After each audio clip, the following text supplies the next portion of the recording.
All right, guys. Hi, hello. Hope you're all well today. Happy Monday. What we got going on today is we're going to continue talking about our Vietnam conflict. On Friday, we discussed the experience of soldiers as they're getting sent off to war. We also focused on the draft and how that sort of starts to happen, and the fact that the draft, when the Vietnam conflict first gets started, is I guess it just comes under a lot of criticism early on. And that criticism of the draft is not just focused on the draft, it's actually the whole involvement. So we're going to talk kind of the roots of opposition. So who is it exactly that is going to be speaking out against this conflict, and how is that impacting the rest of the country as we are attempting to fight a successful war in Vietnam? So we've got some notes, and then I've just got some work to be completed, some reminders, things like that. So with that said and done, your notebooks are out. Let's take some notes.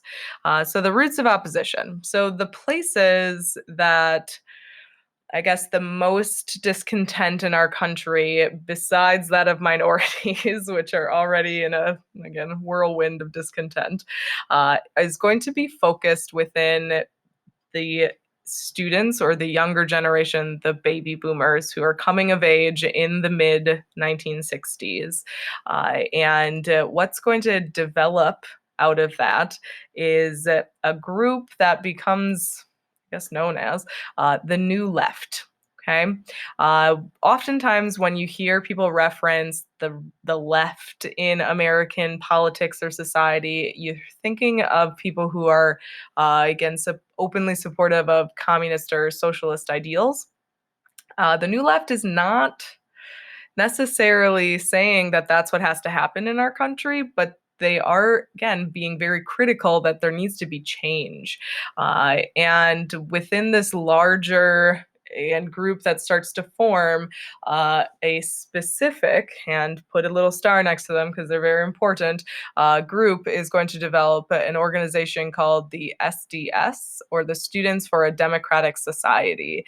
And this group is going to focus a lot on, like I said, just the general issues that are happening in our country. And then once Vietnam explodes, they're going to kind of latch on to that. So one of the aspects of their kind of again, displeasure with the way that the country runs is the fact that corporations and big government institutions that they have taken over, again, the United States, and we as Americans have a lot less freedoms than we had in years gone by. The SDS is very committed to the fact that, again, freedom of speech in our country is no longer free, and that they need to be allowed, and that comes from changes in the government then going down. This free speech movement is a clash that starts on university campuses in California, where students had been trying to express themselves, and the administration was, again, basically stopping them, again, telling them to be quiet, telling them they can't act out and behave the way that they are, which goes against a lot of the fundamental elements of our country. And as I said, this is already happening in the United States. This kind of, again, this generation of baby boomers who are feeling like our government is limiting us more than they should be allowed, and that change needs to happen. And then Vietnam goes down. And in that first year, a very vocal group of people are going to start to speak out against. Almost as soon as we officially join this conflict in Vietnam, officially, unofficially, the anti war movement is going to kind of grow. Like I said, all of these groups are kind of interwoven together.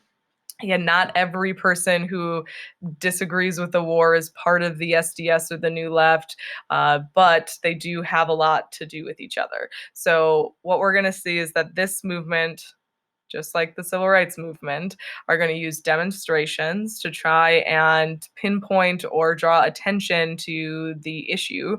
The issue here being that we're fighting a war that is so very far away, and that, again, there are problems here in our country that need more attention. The One of the methods that they use to demonstrate is going to be kind of a new one. It's called a teach-in.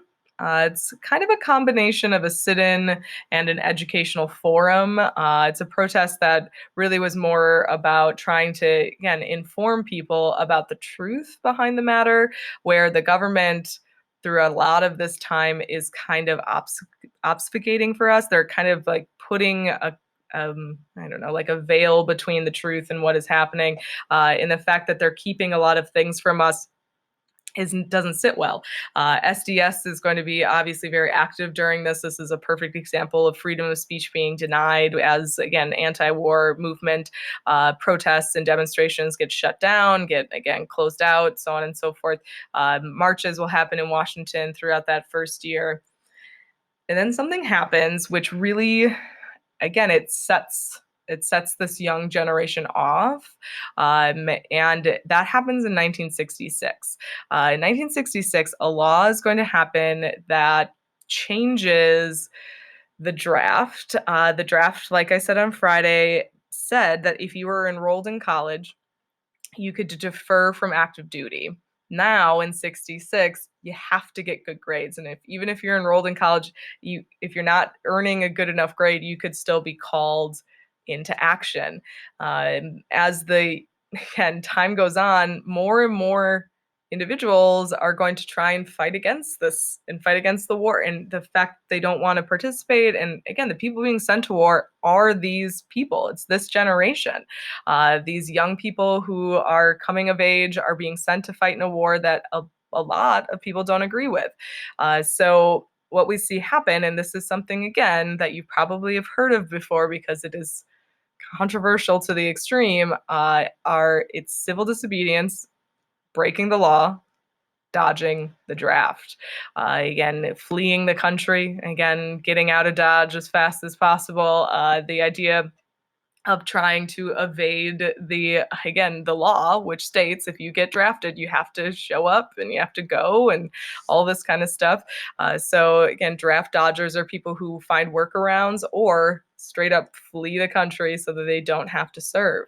The big argument, of course, is that this is a civil war which has nothing to do with us. And even this young generation who, again, they were raised on the ideas of the Cold War. They understand the necessity or the idea behind this, but in the end, it's not a war that we should be in. And again, you start to see that this movement, as the years drag on, and Vietnam is a dragging kind of war, that the movement kind of starts to permeate into other groups across the nation, not just the young kids who are on college campuses, who are kind of in the mix of things, so on and so forth. Okay. So, this, again, another thing that adds an element of, well, just comes down to it just changes this experience to other wars we've had. I mean, if you think about it, it's only been about not even full 15 years if we're looking from start to finish. When the Korean conflict happened, we didn't have as much resistance to that Korean conflict as we are having to Vietnam. And one of the big reasons that this becomes a much more controversial time period, and one that it's harder for people to kind of ignore the discontent, is because this is a living room war. What that means is that in Vietnam, we are in the mid 60s. Every household in America basically has a TV, and the live news coverage of Vietnam is constant. It is happening all the time. Every day they are showcasing, again, video footage, sometimes live, sometimes not, of what is happening in Vietnam. And the thing that starts to develop, and you should put a little star next to this, the credibility gap, is that what is being shown in the footage being captured in Vietnam and then what is being told to us as an American people, there is a disconnect. Um, the credibility gap is what becomes kind of the the catch-all for the fact that the government is keeping things from us. I mean, they've always kept things from us, but now we're just coming into this time in our country where we're not going to ignore that we're going to again ask the question, criticize it, think about it. The baby boomer generation who are coming of age right here are coming into a time period where they feel the need, they have to. It's freedom of speech, it's what they're supposed to do. That's part of our country, it's part of our values, is to be able to speak out and to speak up, so on and so forth. As I said, this credibility gap is what sort of pushes the anti-war movement from campuses into living rooms of everyday Americans. And It also is going to be kind of egged on the spreading of this discontent, or at least this questioning. That's really the big thing, is that we're just getting into a point where we as an American people are just not going to accept everything at face value. One is that, again, by 66, 67, guys are coming home and these vets are telling their stories. And the artist analysis that you guys did, I'm hoping you got a picture of what it was really like for those guys once they got there and they were kind of fighting and what was happening. And it was a terrible, terrible situation. You also have musicians, folk singers. Again, the counterculture movement, which we'll say we're going to talk at the end, is going to be very active in trying to spread the discontent of this time. And again, it becomes very apparent to the nation at large throughout 1966-67 that these demonstrations are just getting bigger and bigger. They're not shrinking as time goes on because, again, nothing is changing. We're going to see that we have some huge, massive, absolutely massive marches. One has 75,000 people in Washington and another 30,000 at the Pentagon. 500,000 people are going to gather in Central Park to hear folk singers and other activists speak out against the war.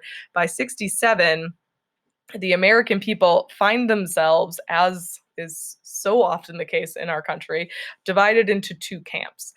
You've got the Dubs, who are going to be the people strongly opposed to the war and think that we should cut ties and get out. Of course, the anti-war movement, the SDS are going to be Dubs. The vets coming home, a lot of them are Dubs, so on and so forth. And then you have the opposite side, the older generation, the people who fought in World War II and fought in Korea, and they are very committed to keeping communism, again, stopped at all costs. They're the hawks, and they believe that we should not withdraw but increase, and that's how we're going to end this. Regardless of where Americans felt in this time, in 67, all of what people could agree on was that they didn't like the protesters and that they thought that the people actively speaking out against the government's decisions, that they were being disloyal. So nothing is really going to change if that is the case in this moment. So it doesn't matter if they were a hawk or a dove. What they personally believe, they didn't like the protesters, and that it has an impact on what is going to happen going forward. So that's kind of it for new information today. We're kind of cool it there. And you guys should have been working on over the weekend your protest music. And if not, something to be done by the end of today. So choosing a song. And if you need more, I guess, information on how to do that, go to the, again, post for the PowerPoint, the lecture on Friday, and you can hear me talk through the exact way to do that. Directions are on there, all that kind of stuff. Again, by the end of the day, that should get turned in. The other thing that you have on your work to be completed is your local history part 2. I am going to be checking a week from today to see that something has been started. Again, if you're really proactive, you could be done very quickly. This is not something that should take you weeks and weeks to complete.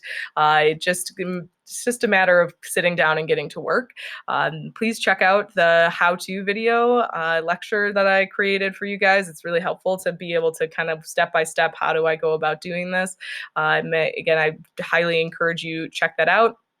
Again, I'll be checking, the templates on Classroom. That's how you'll get points for that part of the rubric. So please use the template. If you have questions, let me know as soon as possible. Again, the sooner you tell me that you have an issue, the sooner I can help you with that. Also, you'll have noticed hopefully by now that the enrichment list is up. So if you guys are looking for more, again, videos, documentaries, books and stuff about Vietnam, you can take a look at it. Not required, not extra credit. It's just extra. So with that said and done, that's all we got for the day. I hope you guys have a good day.